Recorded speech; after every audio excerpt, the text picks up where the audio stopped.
परमात्मा ने आके के समाधान भी बताया है और ये तत्व ज्ञान भी बताया है। क्या बताया है परमात्मा ने कि माता पिता मिल जाएंगे इस 184 माह, जहाँ भी आपका जन्म होगा, पशु कुत्ते की योनि में जाओगे वहाँ भी माता पिता मिल जाएंगे, गधे की योनि में जाओगे वहाँ भी आपको माता पिता मिल जाएंगे, पक्षी बनोगे वहाँ भी माता पिता मिल जाएंगे, मनुष्य जन्म होगा वहाँ भी माता पिता मिल जाएंगे। मनुष्य शरीर के अतिरिक्त हमें परमात्मा नहीं मिल सकते, सतगुरु नहीं मिल सकते। इसलिए परमात्मा बताते हैं कि माता पिता मिल जाएंगे 184 माह और सतगुरु सेवा और या बंदगी भाई फिर मिलन की ना। मानुष जन्म पाया कर जो नहीं रट हरि नाम, जैसे कुआ जल बिना फिर बनवाया क्या काम।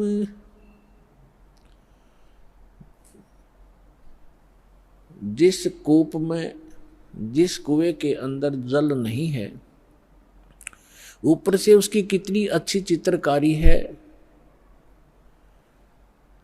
और कितना चाहे पक्का स्ट्रक्चर है, यूजलेस है वो, उसका कोई लाभ नहीं, उसमें जल नहीं है। तो इसी प्रकार जो मनुष्य जीवन प्राप्त प्राणी कितना ही उच्च पोस्ट प्राप्त है, कितना ही उसका सुंदर शरीर है, यदि उसमें भक्ति नहीं, सत्य भक्ति नहीं है तो ऐसा है जैसे जल रहित कूप होता है। मानुष जन्म पाय कर जो नहीं रटे हरि नाम, जैसे कुआ जल बिना बनवाया क्या काम। मानुष जन्म दुर्लभ है ये मिले न बारंबार, जैसे तरवर से पत्ता टूट गिरे वो बोर न लगता डर। इसके लिए परमात्मा हमें याद दिलाते हैं आपके पास मानव शरीर भी है और आपको सतगुरु भी मिल गए हैं। तो फिर क्या बताते हैं कि समझा है तो सिर धर पाओ, बहुर नहीं रे ऐसा दाव। फिर परमात्मा हमें याद दिलाते हैं कि राम नाम रटते रहो जब तक घट में प्राण, कभू तो दीन दयाल के है भनक पड़ेगी कान। आज कहे मैं काल भजूं और काल कहे फिर काल, आज काल के करते ही तेरा समय जावेगा चाल। आज कला लीजियो कल किसको होई, यो तन माटी में मिले है जाने सब कोई। काल करे सो आज करे, आज करे सो अब, पल में प्रलय हो जागी भाई फिर करोगे कब। आज कला लीजियो कल किसको होई, ये तन माटी में मिले है जाने सब कोई। लखी करोड़ी चले गए बहु जोड़े खजाना, जातन चंदन लेपते सो धरे मसाना। अस्थि घोड़े पाल की दल बल बहु साजा, वो 1.25 लाख संगी गए वो रावण से राजा। लखी करोड़ी चले गए बहु जोड़े खजाना, जातन चंदन लेपते सो धरे मसाना। अस्ति घोड़े पाल की दुलबुल बहु साजा, 1.25 संगी गए वो रावण से राजा। कुंभकर्ण से वीर छे वो लंका छत्रधारी, बिना नाम वंश डूबेगा न्यो समझावे नारी। विभीषण पद भेदिया वो निर्गुण निर्वाणा, रावण दुई बिसार रे तज गर्भ गुमाना। बड़चक विकाल चक्कर पड़े जिन नाम बिसारा, कंस के सी चाणोर से धर बाल पछारा। हिरणा कुछ समझा नहीं प्रहलाद पढ़ावे, उदर विनाशा आण के तब कौन छुटावे। जरासंध से मारिया और सहसरा बाहु, ग्रह से गज छुटाई या निज नाम है साहू। दुशासन पर ले गए वो 71 भाई, दुर्योधन की देह को तन गीद ना खाई। सूक्ष्म रूप धर कर किनी कबीर सहाय, कृष्ण को तो महिमा दीनी है सतबाय। सूक्ष्म रूप धर कर किनी कबीर सहाय, श्री कृष्ण को तो महिमा केवल दीनी है सतबाय। मोक्ष मुक्ति सतनाम से भजली जो सोई, अगम दीप सतलोक में तब बासा होई। 88 दीप में उत्पत्ति की खानी, दास गरीब सत भक्ति मिले तब सथिर होत प्राणी। पुण्यात्मा, सौभाग्य आपका, धन्य आपके माता पिता जिनसे जन्म हुआ, क्योंकि अच्छी संतान अच्छे ही माता पिता को प्राप्त होती है। अच्छी संतान वही है जो भगवान से डरने वाले, परमात्मा की तरफ में भटकने वाले और बुराई से डरने वाले होते हैं, वही अच्छी संतान होती है। और वो अच्छे माता पिता से उनका जन्म हुआ करता है। तो ऐसे संस्कार आपको जो प्राप्त हैं, ये बहुत ही कम चांस है इस मानव जीवन में। आप बालक को, आपको ज्ञान नहीं, ये दास इस मार्ग का मास्टर बना दिया कबीर भगवान ने। इस दास को मालूम है आपकी कितनी कीमत है, आप कितने पुण्यकर्मी प्राणी हैं, क्योंकि लाल को अपनी कीमत का स्वयं ज्ञान नहीं होता, जोर ही कीमत लगाता है। अब क्या बताते हैं परमात्मा कि आज का लाहा लीजियो कल किसको होई, और ये तन माटी में मिले जाने सब कोई। सबको मालूम है मरेंगे, पर एक सबसे बड़ी भूल हमारा ये लगी है कि अभी नहीं मरेंगे। कब मरेंगे? अप्रोक्सीमेट है, अप्रोक्सीमेशन है कि जैसे कोई 20-30 वर्ष का बच्चा है, बेटा है या बेटी है, वो तो स्वाभाविक ही निश्चिंत है कि अभी तो 100 वर्ष के आसपास मरते हैं। 80-70 वर्ष तो बहुत हो जाते हैं, और जो 50-40 के हो गए वो भी अभी सोच रहे हैं अभी नहीं मरेंगे क्योंकि उम्र बहुत है। और जो 70 और 80 के बीच में पहुंच गए वो भी अब ये सोच रहे हैं अभी नहीं मरेंगे। और जो 90 के आसपास हैं वो भी यही सोच कर जी रहे हैं अभी हो सकता है और 10-5 वर्ष और हों। लेकिन हम उसमें भूल जाते हैं 10 वर्ष के बालक, 2 वर्ष के बच्चे गर्भ के अंदर भी, 1 वर्ष का 6 महीने के, 20 वर्ष के, 30 वर्ष के, कोई किसी कारण से 50 और 40 वर्ष के, ये सब मृत्यु को प्राप्त हो रहे हैं। तो इसलिए परमात्मा याद दिलाते हैं कि आज का लाहा लीजियो कल किसको होई। जो अपना धन इकट्ठा कर लोगे, भक्ति कर लोगे, दान धर्म कर लोगे, वो आपका होगा। बाकी ये रेस्टोरेंट है, आपने सब कुछ बना बनू कर यहीं छोड़ जाना, आप साथ नहीं ले जा सकते। तो क्या ले जाना है हमने? जैसे हम विदेश गए हैं, स्वदेश आना है, तो हम विदेश की करेंसी यहाँ ले भी आएंगे तो वो काम नहीं करेगी, उसको हमने चेंज कराना पड़ेगा। उस करेंसी को हमने अपने स्वदेश वाली करेंसी में चेंज कराना पड़ेगा, तब वो हमारा काम आओगी ना। तो कागज है, एक नए पैसे का भी नहीं है। इसलिए हम यहाँ विदेश में रह रहे हैं।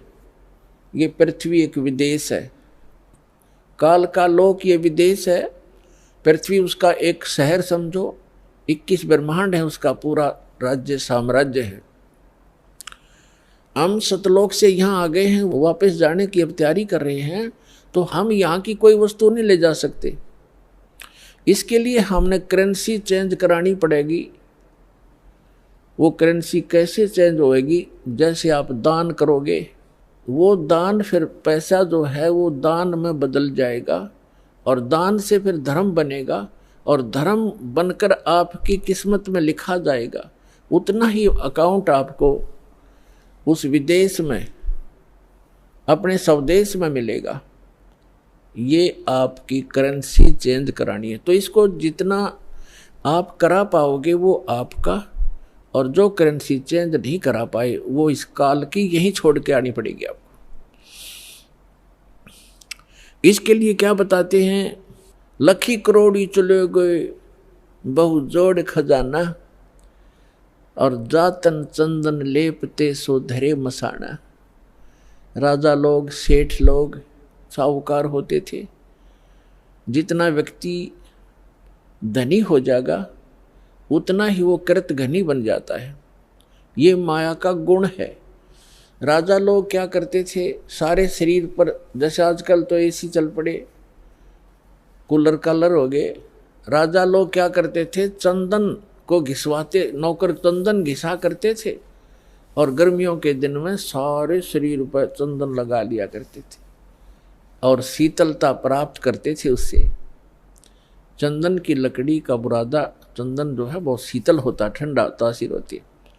इसी प्रकार सेठ और साहूकार। तो परमात्मा कहते हैं जातन चंदन लेपते, जिसके शरीर पर चंदन लेपन होता था और भक्ति करी नहीं, बकवाद करके जीवन नाश कर गए, पिछले जन्म के पुण्य कर्मों को पूर्व जन्म की बैटरी से राजा बन गए। जब तक पूर्व जन्म के पुण्य चलते हैं ये राजा राज्य भोगता है, धनी अपना धन का सुख लेता है।